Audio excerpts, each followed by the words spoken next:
mais uma edição do Linha de Passe aqui na ESPN, numa noite de decisão da Copa do Brasil. Primeira partida na Neoquímica Arena em São Paulo. Corinthians e Flamengo empatam por 0-0. O pessoal está aqui na bancada, pronto para comentar e debater a respeito desse jogo com o Gustavo Zupac, que já vem ao vivo da Neoquímica Arena também. Você participa com a gente através do Twitter, a hashtag Linha de Passe. Continue com a gente aqui na ESPN, vamos para o intervalo e voltaremos já. Essa decisão, Corinthians e Flamengo, primeira partida na próxima quarta-feira, é o jogo da volta no Maracanã. Pedro Ivo Almeida, Eugênio Leal, Jean Oddi e Leonardo Bertozzi são os meus parceiros aqui na bancada. Pedro, vamos começar com os destaques, tudo bem? Boa noite.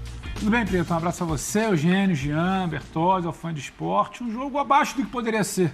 Abaixo do que o Flamengo é capaz de fazer, abaixo do que o Corinthians também já se mostrou nas últimas semanas, para assim dizer, capaz de fazer, mas compreensível. Achei uma marcha um pouco lenta ali no primeiro tempo, no segundo tempo, quando parecia que ia deslanchar um pouco também, parte a parte, uma certa cautela, tentando bloquear muito mais, levar aquela coisa por isso. Falou tanto em segundo jogo condicionado ao primeiro, acho que pensaram muito nisso. Abaixo do que poderia ser, interessante do ponto de vista de estratégia e compreensível também. É um jogo de ida de final, onde não se abriu muito, onde não se lançou muito.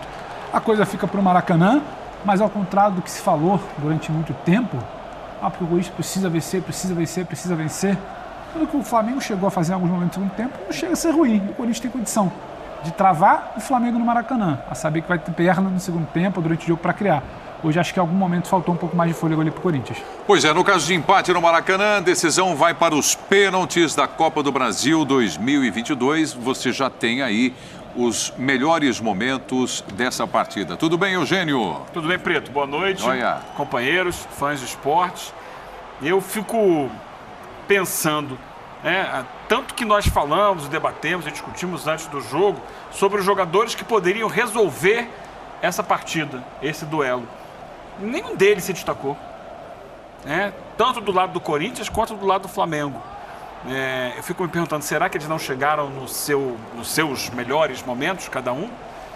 Porque o Corinthians, de imediato, no segundo tempo, já tirou Roger Guedes, que saiu reclamando, inclusive, e Renato Augusto, jogadores de quem se esperava muito. O Flamengo demorou um pouco mais para mexer, mas quando mexeu, tirou Arrascaeta e Gabigol. Então, será que esses caras chegam no melhor momento? Para o momento mais importante, para a hora decisiva da temporada? Para o Corinthians também, para o Flamengo ali na frente, pensando também em Libertadores? Será que tem alguma defasagem física em relação a eles? É uma preocupação para os dois lados, porque se esses caras não resolveram, ninguém mais foi capaz de criar nada muito interessante no jogo. Porque a expectativa realmente estava em cima. Nem Pedro, nem Yuri Alberto. Mas principalmente dos nomes dos primeiros que você citou, o Arrascaeta e o Renato Augusto. Tudo bem, Jean? Boa noite. Tudo bom? Boa noite, Preto. Boa noite, companheiros. Pois é, no fim das contas, se a gente tiver que procurar um destaque, o destaque vai ser o Cássio, que até era um candidato a destaque, Mas não é um destaque gigante, Não é uma coisa absurda, até diante das atuações que o próprio Cássio já teve na carreira. Mas acho que o fato do talvez o melhor jogador em campo ter sido o Cássio significa algo, Significa que pelo menos no segundo tempo o Flamengo ele foi superior. Eu achei o primeiro tempo com uma intensidade grande, assim. Achei que a marcação dos dois times foi impressionante, Quanto tanto Flamengo como Corinthians tratavam de tentar tirar todo e qualquer espaço do adversário, e talvez por isso a gente não tenha tido a quantidade de chances de gol que a gente imaginava. Houve uma priorização de fato pela marcação, um respeito muito grande pelos adversários no jogo, e acho que é normal também que uma final, da importância que tem essa final, tenha os seus primeiros 90 minutos disputados dessa maneira. Não me surpreende que tenha sido assim. Muitas vezes o jogo acaba ficando realmente para a segunda partida. Aí tem uma coisa que a gente vai discutir muito ainda, Mas eu vou deixar para você puxar esse gancho depois, Prieto, que é, para quem foi melhor, se vale a pena, se não valeu a pena para o Corinthians, se vale a pena, se não vale a pena para o Flamengo. Isso aí a gente discute daqui a pouquinho. A preocupação com o primeiro jogo, essa questão defensiva, sempre lembrando, campeão da Copa do Brasil, o título leva o time para a fase de grupos direto, fase de grupos de classificação para a Conmebol Libertadores da América na próxima temporada. Tudo bem, Bertozzi? Tudo bem, boa noite. Preto? Boa noite para você, boa noite, companheiros. O Zupac que está lá na arena. Eu vou te falar para começar que acho que, até pelas posições no Brasileiro, vaga na Libertadores é a última coisa que eles estão pensando agora. Tem uma taça para disputar e ela que é super importante na próxima semana. Jean, quantas vezes você respondeu nos últimos dias, assim, o quanto diminuiu a diferença do Corinthians e do Flamengo da Libertadores? Eu calculei umas 12, na última semana. Não, mas de segunda para cá só.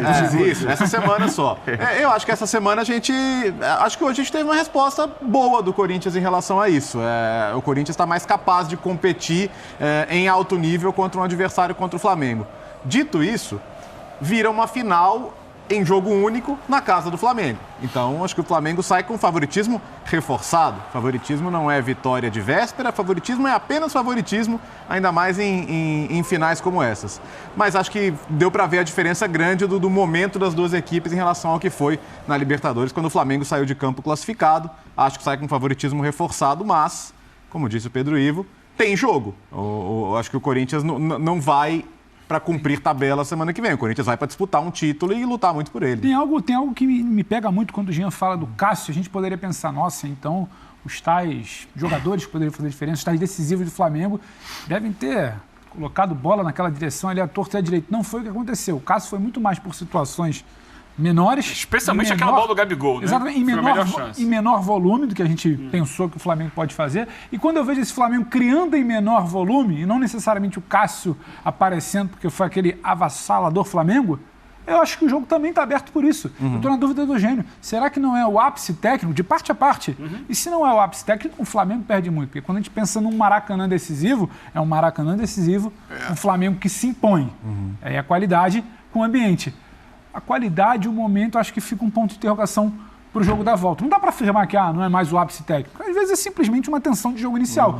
Mas eu acho que tem um ponto de interrogação aí que deixa a coisa aberta para o jogo da volta. O papo fica aberto para o jogo da volta. Deixa eu pegar também o destaque do Gustavo Zupac, que aí ele traz com o clima do jogo, com o ambiente da Neoquímica Arena e o parecer do Zupac. Boa noite, Zupac, seu destaque. Tudo bem, Preto? Boa noite, companheiros, boa noite ao fã de esporte. Talvez eu seja um pouco mais otimista. Eu gostei do jogo que eu assisti aqui na Neoquímica Arena, entendendo que os grandes jogos do futebol brasileiro, os grandes enfrentamentos, os mais esperados, a menor parte deles tem sido vistosa do ponto de vista técnico, né?